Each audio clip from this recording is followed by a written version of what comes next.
What had happened was... Hey y'all, and welcome to I Just Called to Say, your reality TV and pop culture podcast. I'm your reality TV bestie, Megan_Pew on Instagram and TikTok. And you can also follow all the fun at I Just Called to Say podcast on Instagram. No, but for real, tell me I'm your reality TV bestie. Like, you can DM me, tell me what shows you're watching. I'll tell you what shows I'm watching, obviously, because that's why you come here, so I can like banter with you.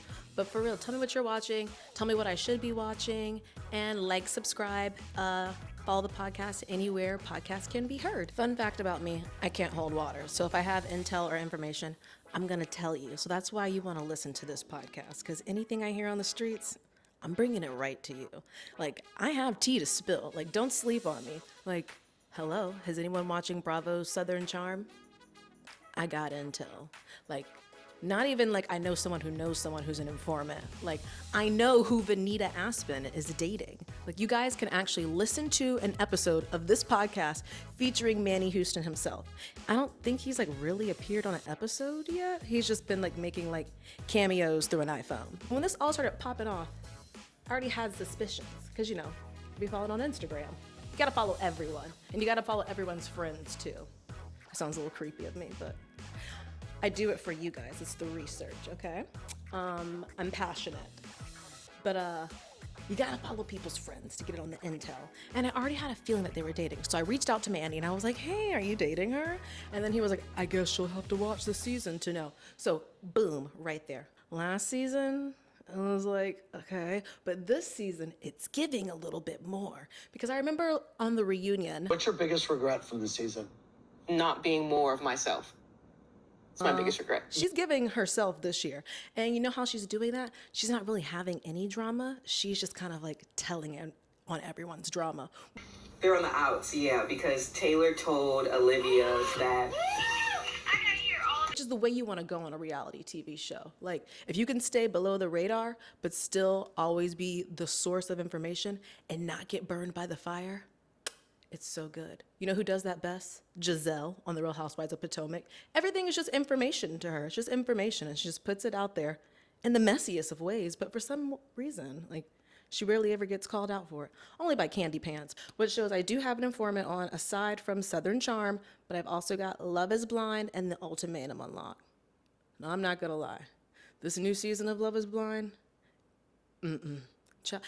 everyone has fucked with the experiment. That's what the issue is. Everyone's fucking with the experiment. Everyone has seen the show one too many times, and they're like, I know what to say. I know what I'm looking for. And it's like, how else do you think... Spoiler alert. How come, why come, who done did it, that two people who've already dated are in the pods? Producers. The producers are doing too much. That's what I feel like. No shade. But I'm like, hey, how'd that fall through the cracks? What city is this in this season? Like, is that small? Is it Charlotte? Are we in Charlotte again? It's been a struggle to watch this new season. And you know it's been a struggle because even Lauren, season 1 OG, it's her job to watch this and then basically report back to us on Love is Blind on her podcast. The bitch don't even want to do it herself. Fuck it, let's do it. Let's do it. Fuck it, let's do it. TikToks be telling. Speaking of telling, tell me what you think about the new season, rebooted, of The Real Housewives of New York City. Are we yay or are we nay? Because I'm loving it. I mean, as someone who thinks she's like the Real Housewife of Greenpoint, Brooklyn, but you know, they got that one girl who is in Brooklyn, Sai. And you know what? Sai's definitely getting renewed. She talks a lot, just enough, yells a lot. She's a content creator, so she's always going to promote the network, so boom. And I find it so interesting because I was listening to another podcast, Watch What Crappens, shout out to them.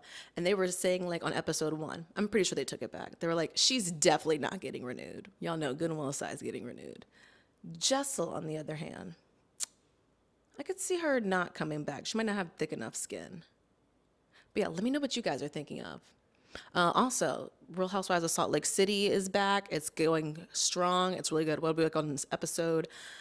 By the time you see this, I think we'll be like on episode 6 or 7.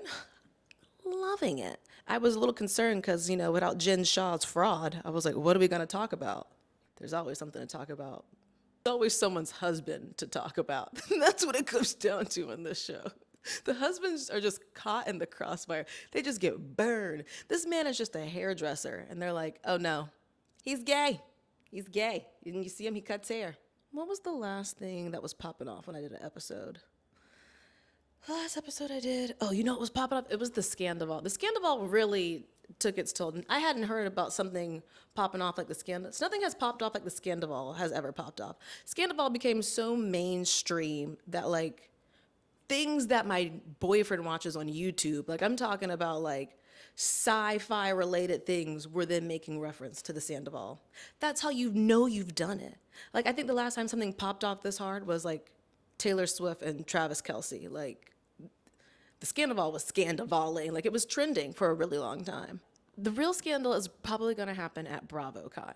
And I say this because Bravo is doing such a good job of using footage from BravoCon in current seasons. Like everyone on The Real Housewives of Atlanta this past season kept referring to incidents at BravoCon. And I was fortunate enough that I was sitting front row of that panel.